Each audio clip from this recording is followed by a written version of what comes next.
All right, welcome back. Today, we're doing a deep dive into one of the most foundational stories you'll ever come across, Genesis chapter 2. Now, this is more than just a simple creation story. Think of it as the original blueprint for, well, everything.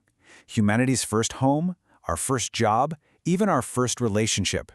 So let's get started. So the story kicks off with this incredibly powerful line. It immediately pulls us into a moment that feels, well, really hands-on. If you think about the first chapter, that was all about the huge cosmic scale of creation, right? This is totally different. It's earthy, it's intimate. This single line is a huge signal that we're shifting focus to something much, much more personal. Okay, but before we zoom in on humanity, the text does something really interesting. It sets the scene with this feeling of completeness, of peace. The massive project of creation, it's done. And the story doesn't open with some big dramatic event. Instead, it starts with a pause, a moment of rest. And the order of events here is absolutely crucial. See, after all that work is done, the seventh day comes along and it's a pause. The text is super specific. God didn't just rest, He also blessed this day and made it holy. So what does that tell us? It tells us that rest isn't just about, not working. It's actually being framed as a vital, even sacred part of the whole creation process. From there, the story paints this incredible picture of what Earth was like at that very moment. It's this quiet, still world, just kind of waiting. All the pieces are there, but the things we take for granted, rain, farming, anyone to even work the ground, none of that has started yet. Instead, there's just this mist coming up from the earth, watering everything. It's this perfect, untouched landscape, basically just waiting for the next act to begin. And right out of that quiet landscape, the focus shifts, and it zooms in hard on the main event of this chapter, the creation of the very first human being. And the way it's described is so specific. It's a three-step process, really. Step 1, a physical body is formed from the dust of the ground, which right away creates this deep connection between humanity and the earth. But that form is just lifeless. That brings us to step 2, the most crucial part. The breath of life is breathed into him. And only then, after that happens, does he become a living soul.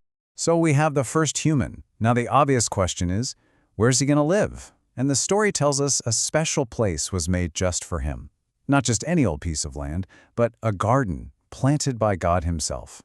And the way this garden is described, it's just perfect. Everything you could possibly need is there. It's located eastward in Eden, and it's full of trees that are, get this, both beautiful and good to eat. It's even got its own water source from a big river. This isn't just a home, it's a custom-designed, self-sustaining paradise. Now, right in the center of this amazing garden, there are two very, very special trees. They're placed, as the text says, in the midst of the garden. One is called the tree of life. The other, and you're going to want to remember this one, is the tree of the knowledge of good and evil. The fact that they're right in the middle, that's no accident. It's a huge clue that they are central to this whole story. And to make this world feel even more real, the story gives us a kind of ancient map. That big river watering the garden, it splits into 4 smaller rivers: the Pison, Gihon, Hiddekel, and the Euphrates. And these aren't just made-up names. They're linked to actual places known for having amazing resources, like gold and precious stones. It's a really clever detail that grounds this almost mythical garden in a real-world geography and makes it feel tangible. All right, so we've got this perfect place, everything is provided. But now, the story introduces the very first job, and along with it, the very first rule. So the man's purpose isn't just to hang out and enjoy paradise. Nope, he's put in the garden with a specific task: to dress it and to keep it. Basically, to take care of it. This sets up a relationship of stewardship right from the get-go. He's the garden's caretaker. So in this world of incredible freedom, with this great purpose, one single don't is introduced. It really makes you wonder, right? In a paradise like this, what could possibly be the one and only rule? And here it is. This is the heart of the story's tension. The command couldn't be clearer. You can eat from any tree in this entire garden, except for one. That one is the tree of the knowledge of good and evil. And the consequence for breaking this rule? It's just as clear, and it is severe: death. Okay, so everything seems perfect, right? The world is finished, the man has a home, he has a job, and then the story throws a curveball. For the very first time, the text points out that something is wrong. This is a huge turning point. I mean, think about it. Up to now, everything has been declared good. But right here, we get the first not good. And what is it? It is not good that the man should be alone.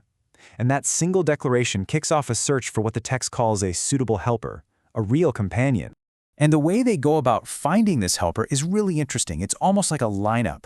Every single animal and bird is created and then brought to the man. And his job? He has to name every single one of them. Now, this does two things. First, it shows he's in charge.